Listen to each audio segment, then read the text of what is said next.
Todo Pues tuyo. muchísimas gracias, Fernando. También, bueno, muchísimas gracias a todos por estar aquí. Evidentemente, gracias a la Universidad de Valencia, a la Escuela Técnica Superior de Edificación e Ingeniería y al Observatorio de la Vivienda. Bueno, lo de voces autorizadas, pues muchísimas gracias, Fernando. Yo os intentaré explicar cómo hemos abordado en Sareb, o cómo abordamos en el año 2022, que para Sareb, ya sabéis, ahora os explicaré, os haré una pincelada de los orígenes de Sareb, aunque todos lo sabéis. Lo que pasa es que sí que me voy encontrando con estas sesiones que voy haciendo, que ya son varias, que todo el mundo tiene un trocito de la historia de Sareb y nadie tiene la historia completa, seguramente porque nosotros no nos hemos acabado de explicar bien. Y creo que algunas de las cosas que os voy a comentar os van a ayudar, aunque puede ser que alguno de vosotros sea de ese grupito que tiene toda la historia completa.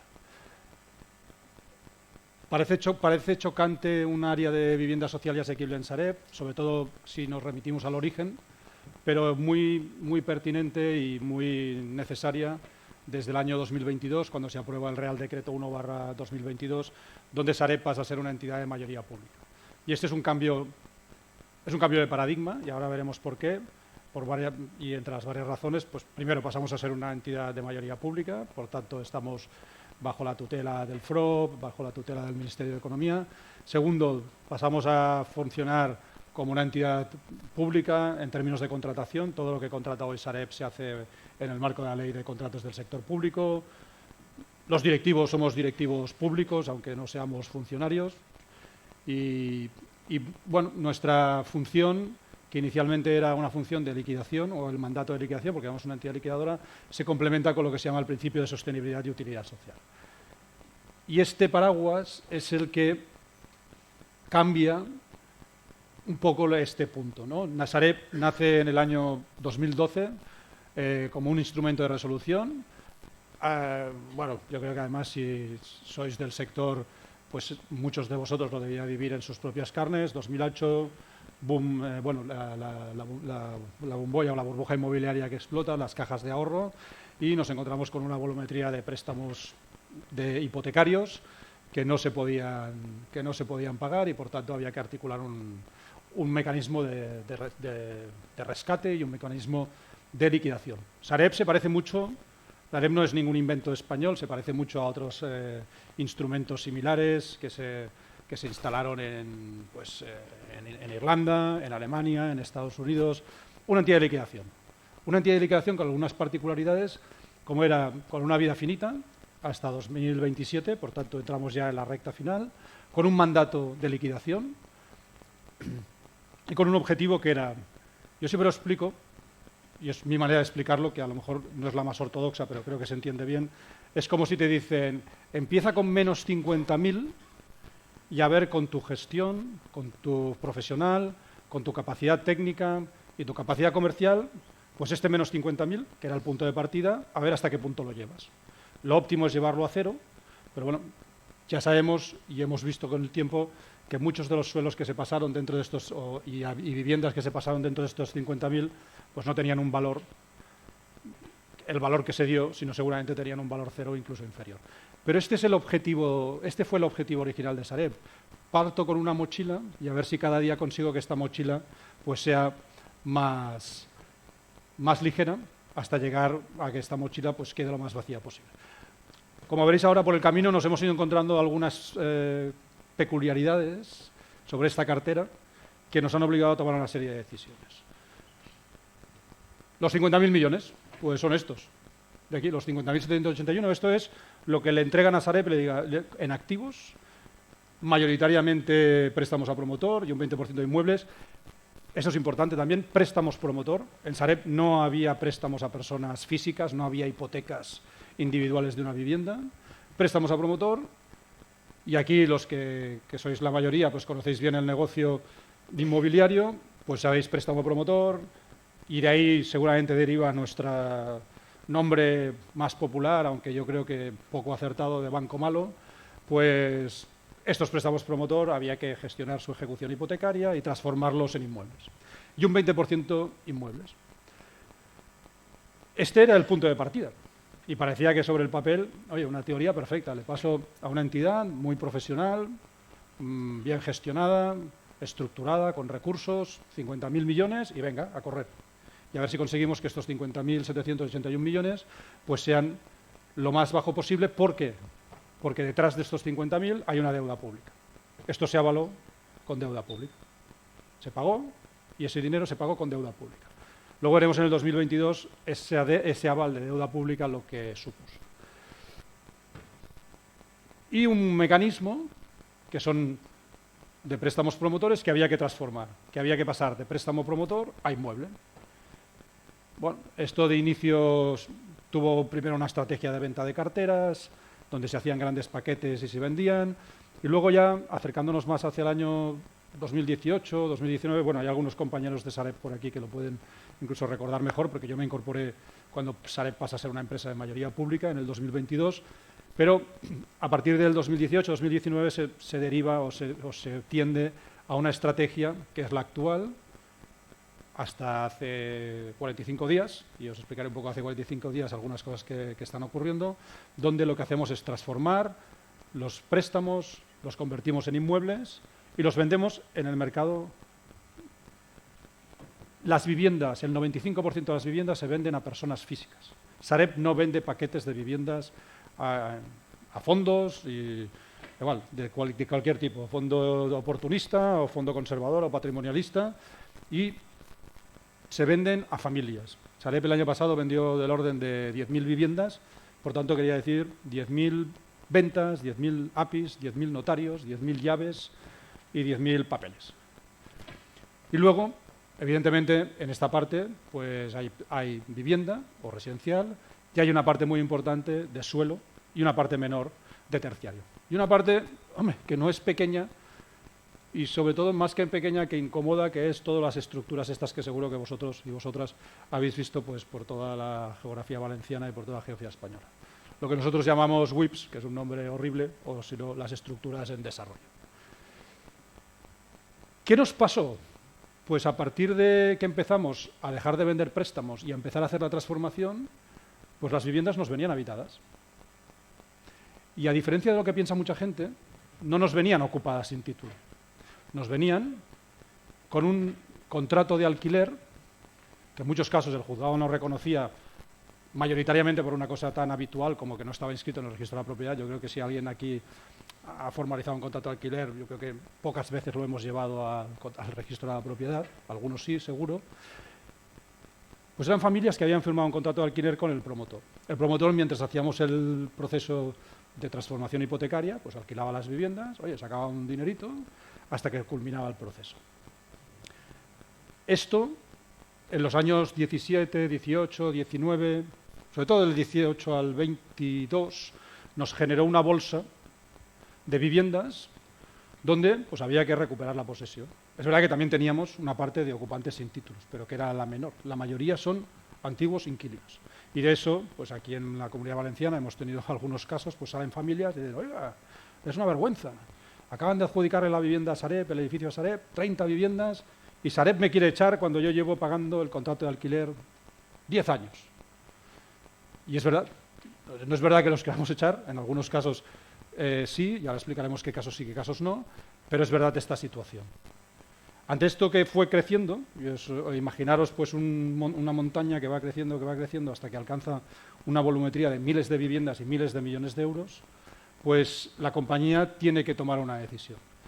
Y esa decisión se toma vinculada con el cambio de accionario.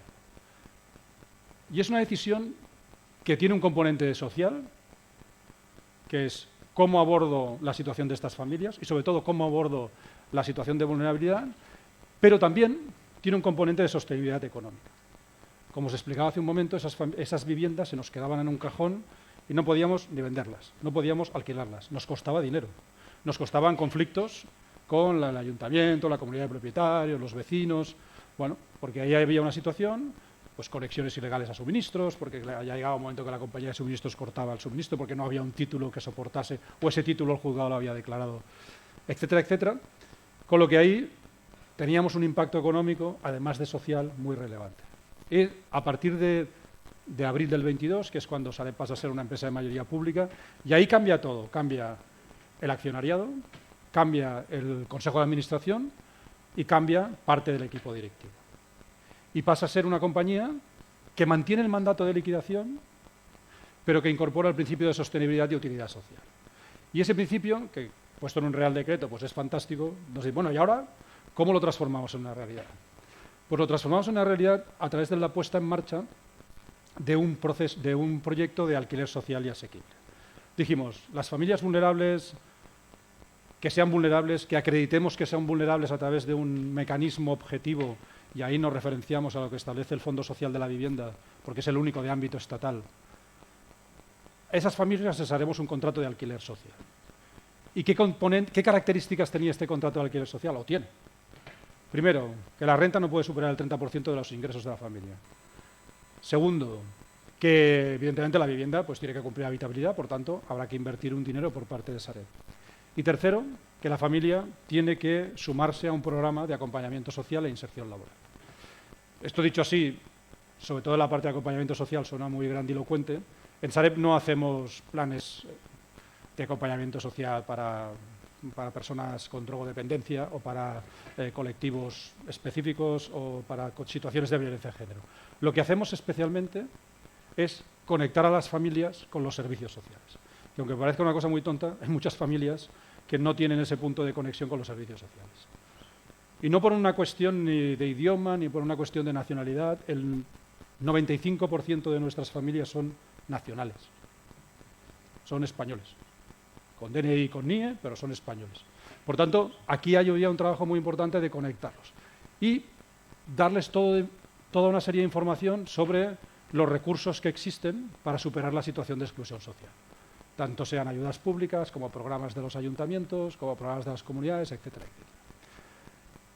Y dijimos, vale, el modelo ya lo tenemos. Tenemos la política, oye, fichamos a determinada gente, montamos la estructura, hicimos una licitación, ganó un servicer, pero ahora, y aquí lo de gestión dual, ¿cómo diferenciamos? ¿Qué metodología ponemos en marcha para cuando llegamos a ese 50% de viviendas habitadas, diferenciamos si son vulnerables o no son vulnerables? Y además porque aparece una nueva categoría que en un porcentaje no menor, suele ser un 20%, actualmente es un 28%, de familias que no colaboran, que no nos abren la puerta, que no nos contestan. Y pusimos en marcha el modelo dual. El modelo dual lo que te permite es diferenciar. ¿Cómo funciona el modelo dual? Funciona con una presencia física en las viviendas. Nosotros el año pasado hicimos más de 200.000 visitas a nuestros activos inmobiliarios, a nuestras viviendas. Esto es para vivienda. Bueno, nos encontramos a veces gente viviendo en locales, gente viviendo en trasteros o gente viviendo en naves industriales. Visto el problema que tenemos de vivienda en este país, pues al final hay muchísima gente que tiene que buscar una solución que seguramente es la que no quiere nadie, porque eso también es un tema importante. La gente no vive en locales comerciales por gusto, sino que seguramente es la única opción que tiene en base a los ingresos que tiene. Visitamos el inmueble, lo visitamos durante 3 días en horarios diferentes hasta hacer un total de 4 visitas e intentamos el contacto con la familia. Si contactamos con la familia, oye, pues familia vulnerable, scoring, alquiler social, revisamos anualmente las condiciones, si tiene que haber participación, si no hay participación, y aquí gestionamos nuestra cartera como una cartera de alquiler social al uso. Luego lo veremos, pero en este momento tenemos casi 9.000 alquileres en el que el 90% de las familias nos pagan el alquiler. Tenemos una tasa de morosidad que está actualmente en el 10,08%. Y las familias no vulnerables o que no colaboran, pues seguimos nuestro proceso de recuperación de la posesión. Y ahora se ha introducido un nuevo elemento o un cambio de estrategia que tiene que culminar. Todavía no se ha aprobado, el 30 de junio, y es público y notorio porque ha salido en prensa, donde parte de los activos de Sareb, residenciales y suelo, van a pasar a una nueva empresa pública que se va a crear sobre la base de SEPES. Yo creo que todos los que estáis aquí seguro que conocéis a SEPES, es una empresa fantástica que gestiona muy bien el suelo y que hace actuaciones tanto... Originalmente eran actuaciones industriales y de estas características, ya llevan unos años haciendo actuaciones dirigidas a vivienda. Aquí creo recordar que en el centro de Valencia, en lo que eran los cuarteles de artillería, hay una actuación espectacular. Y estamos en un proceso en este momento con SEPES donde está analizando todos nuestros activos, tanto residenciales como suelos, para hacer una selección. Y habrá una volumetría relevante de viviendas y una volumetría importante de suelos que pasarán de Sareb a SEPES en los próximos meses. ¿Destinados a qué? No alquiler social. SEPES no va a hacer alquiler social. SEPES va a hacer alquiler asequible, y esto hay mucho debate últimamente sobre qué es cada cosa. Como seguro la mayoría sabéis, pues oye, alquiler social, colectivos vulnerables que no pueden pagar prácticamente rentas. Alquiler asequible es lo que yo llamo el salto de quintil. Es para las familias que el problema ha hecho el salto de quintil. ¿Y qué quiere decir el salto de quintil? El salto de quintil quiere decir que hasta hace unos años el problema de la vivienda lo tenían los colectivos más vulnerables. Hoy el problema de acceso a la vivienda lo tiene pues, gente como mi hija, que ha tenido un problema de narices para encontrar una vivienda en Barcelona. Y que todo lo que leéis en prensa, de que le han cobrado por ver la visita, que la han dejado 3 veces tirada para firmar, eso le ha pasado. Y eso seguro que le pasa a muchos de vuestros hijos, de vuestras hijas, de vuestros hermanos o de vuestros cuñados, de estos primos. Realmente hay un problema serio de acceso a la vivienda de la clase media. SEPES va a dedicar las viviendas de Sareb y las que va a recibir de la Administración General del Estado para la vivienda asequible, para ese colectivo que se sitúa entre el mercado y el alquiler social. Lo que os decía, nos aproximamos puerta a puerta, hacemos el scoring, firmamos el alquiler, programa y programa de inserción laboral. No he mencionado, lo he dejado para aquí, el programa de inserción laboral, ahí sí que somos más proactivos. Y ahí, como dice uno de los miembros de nuestro consejo asesor, que seguro que todos conocéis, Antón Costas, ahí hacemos decelestinaje entre el mercado laboral y nuestros clientes. Nosotros no le buscamos trabajo a nadie. Lo mismo que no le conseguimos ninguna ayuda pública a nadie. Nosotros decimos, oye, hay esta ayuda pública. Pues en los temas laborales, lo mismo. Hay esta oferta que en base a tu perfil te encaja, ves. Bueno, esto llevamos menos porque primero firmamos los alquileres, luego empezamos el programa de acompañamiento social y luego pusimos en marcha el programa de inserción laboral, que tendrá 1 año y poco, porque con todo esto llevamos desde finales del 2022 y es lo que hemos hecho es en el tiempo que hemos tenido, y tenemos actualmente unas 3.000 y pico personas en el programa de inserción laboral y se han conseguido aproximadamente unos 600 empleos. Este es el ratio y tenemos un crecimiento exponencial en este sentido. ¿Qué trabajamos? Como os decía, todo el tema de interconexión con la administración pública. Bueno, ¿qué conseguimos el año pasado? Pues 4.000 personas en el plan de inserción laboral, porque van entrando y saliendo, más de 10.000 ayudas tramitadas, y tenemos un ratio de inserción sobre las personas empleables todavía, para nuestro gusto, excesivamente bajo, que hay que mejorar, pero que es un principio de un 9,3. Y una bajísima morosidad en el contrato de alquiler. Por tanto, sostenibilidad social, las familias tienen un recurso que les permite superar su situación de exclusión social, sostenibilidad económica. Sareb hoy, este programa, desde en términos de explotación, no le cuesta dinero. Con lo que ingresamos de las rentas, pagamos el IBI, la comunidad de propietarios, el mantenimiento y la gestión. No podemos pagar las adecuaciones, ni podemos pagar las amortizaciones y el coste financiero, pero sí en términos de explotación es sostenible. Y además un activo que lo teníamos sin posesión, hemos recuperado de manera legal, lo tenemos hoy alquilado, tenemos la posesión cedida, pero en un marco legal, por tanto ese activo ha subido sustancialmente de valor, de casi 0 a un valor de un 65%. Por tanto hay un crecimiento muy relevante de valor. Bueno, más de 9.000 alquileres firmados desde finales del 2022, unas 17.000 personas, yo creo que es un poquito más, pero 17.000 personas, y eso es un poco el perfil de las familias que tenemos. 33% de familias monoparentales, un 27% con discapacidad, cosa que es un porcentaje tremendo para lo que es la media, y unos 1.040 euros de ingresos medios, y es verdad que el 86% de nuestras familias están por debajo del umbral de la pobreza. Esto quiere decir que están al entorno de los 8.000, 9.000 euros. Trabajamos con 3 niveles de riesgo social, que es el bajo, el medio y el alto. El bajo son familias que realmente pues, no tienen una situación social pues, de 12.000 euros al año o están en precario desempleo. El medio, que están también en esta situación, y el alto, pero bueno, yo creo que no podía venir a Valencia sin explicar también la participación que ha tenido Sareb en esta situación tan complicada que habéis vivido aquí, ¿no?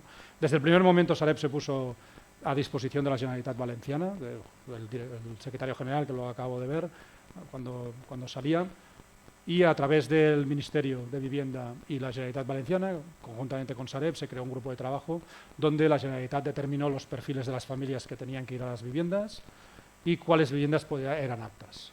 Al final seleccionamos un perímetro de 305 viviendas, que eran las que estaban en las zonas afectadas, de las cuales ya hemos entregado a las familias 180 y tenemos 125 en ejecución.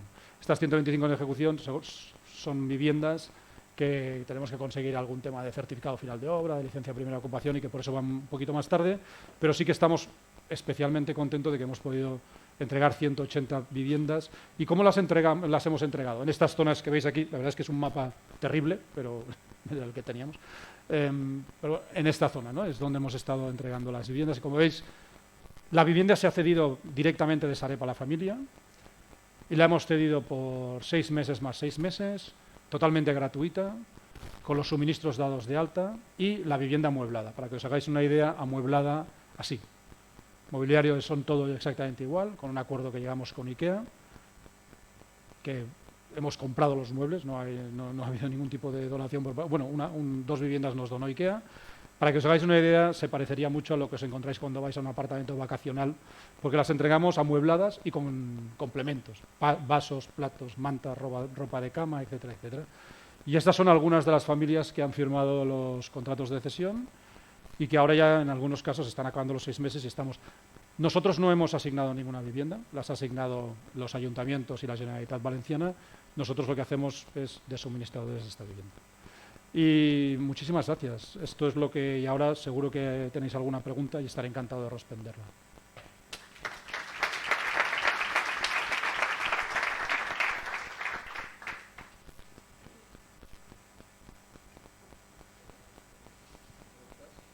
Por ahí hay...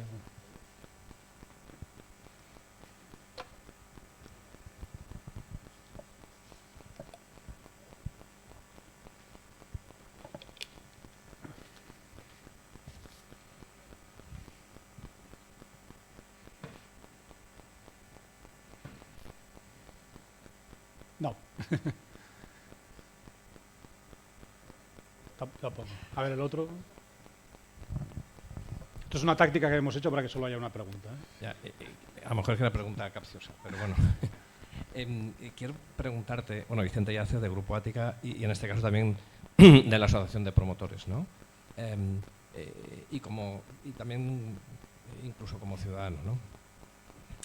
La exposición realmente buena y muy aclaratoria, porque Sareb, estamos como en varias fases con Sareb, ¿no? Y ahora hay una fase que ha bajado, de los ojos del Guadiana, ¿no?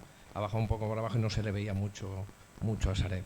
Pero como promotor nos reunimos o estamos haciendo algunos acuerdos con Sareb y de repente, lo que digo, los ojos del Guadiana.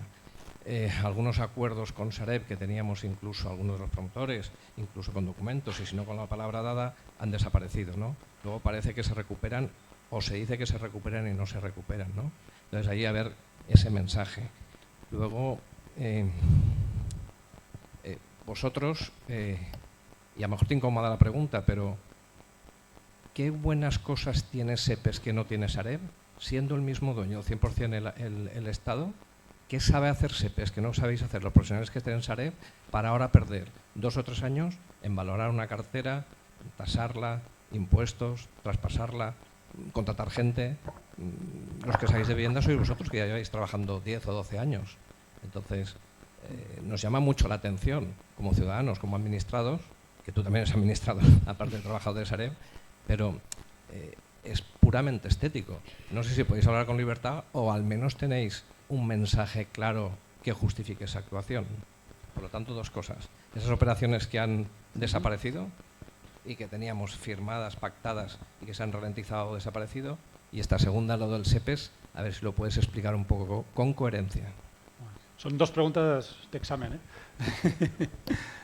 La pregunta sobre las operaciones, sí, es verdad, nosotros en un momento determinado se toma una decisión por parte de una Junta General de paralizar las ventas, de tanto de residencial como suelo, aquellas ventas que no estaban perfeccionadas. Ahí, al final tenéis que pensar, y bueno, yo creo que cualquier empresa es normal, pues la cartera es muy grande, las situaciones son muy, muy diferenciadas y ahí hay un cierto desencaje entre el proceso entre la orden emitida y la orden aplicada, ¿no?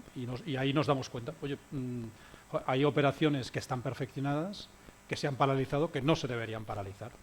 Y volvimos a dar una instrucción de que esas operaciones que estaban perfeccionadas, ¿y qué entendíamos que eran operaciones perfeccionadas? Pues que había acuerdos sobre precio, acuerdos sobre cosa, y que había pues, algún tipo de contrato de reserva o algún tipo de contrato de arras.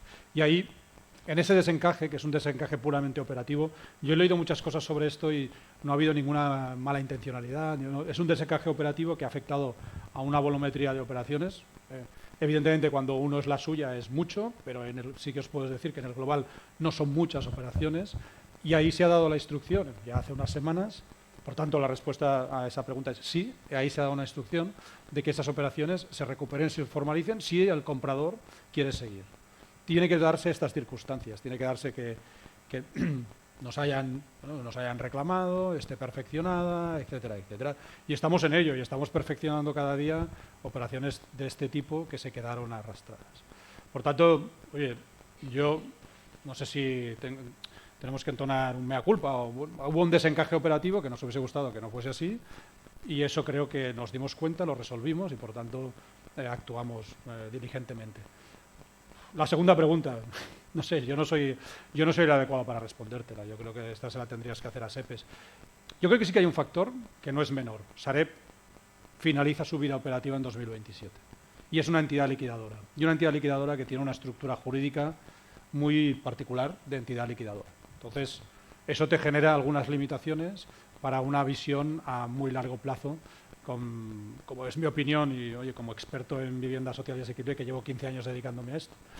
Esto es para toda la vida, o para un muy, muy largo plazo, configurar un parque de alquiler social y asequible, porque en el fondo ahora estamos viendo las consecuencias de no haber hecho esto durante los últimos años, los últimos 30 años, y ahora las estamos pagando. Por tanto, yo creo que, pero eso es una opinión personal, creo que esa visión a largo plazo es importante. Si SEPES es mejor que Sareb o no, yo creo que esto se lo tienes que preguntar a SEPES, yo no te puedo responder.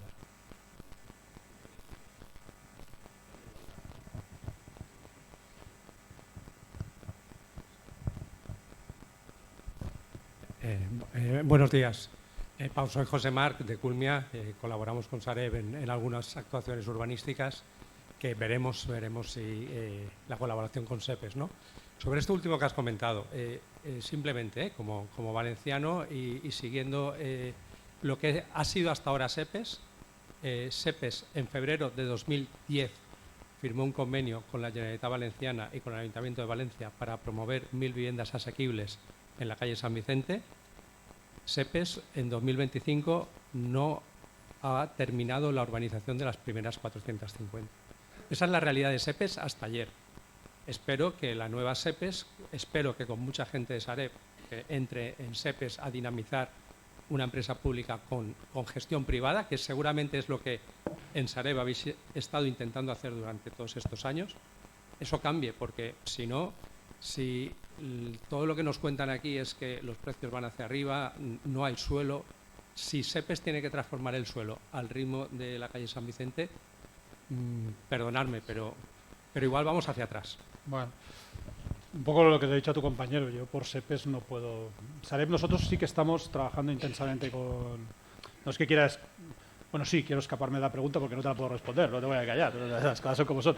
Pero no porque no, sino que creo que nosotros desde Sareb sí que estamos trasladándole a SEPES el máximo detalle, conocimiento y la verdad, yo sí que puedo decir en términos objetivos que el trabajo con SEPES está siendo muy positivo. Yo veo ahí en el otro lado veo un equipo profesional, veo un equipo con ganas, veo un equipo que se está estructurando con la dificultad que comporta. A partir de ahí, yo lo que le deseo, pero ya lo digo como ciudadano, lo que le deseo es el mayor de los éxitos. Creo que el éxito de SEPES será el éxito de todos, porque el problema de la vivienda es tan acuciante y tan grave, y el problema de acceso, seguramente muchos de los que estamos aquí ya somos propietarios de una vivienda, pero los que vienen por detrás, nuestros hijos, nuestras hijas, la mayoría, y la sociedad, y esto es verdad, se está dividiendo en dos categorías realmente, los que van a heredar una vivienda y los que van a tener que ir al mercado del alquiler. Y los que van a ir al mercado del alquiler, perdonadme, pero están jodidos. Entonces, espero que a SEPES le vaya muy bien. Yo quiero ser positivo y creo que por lo importante que es va a ir bien.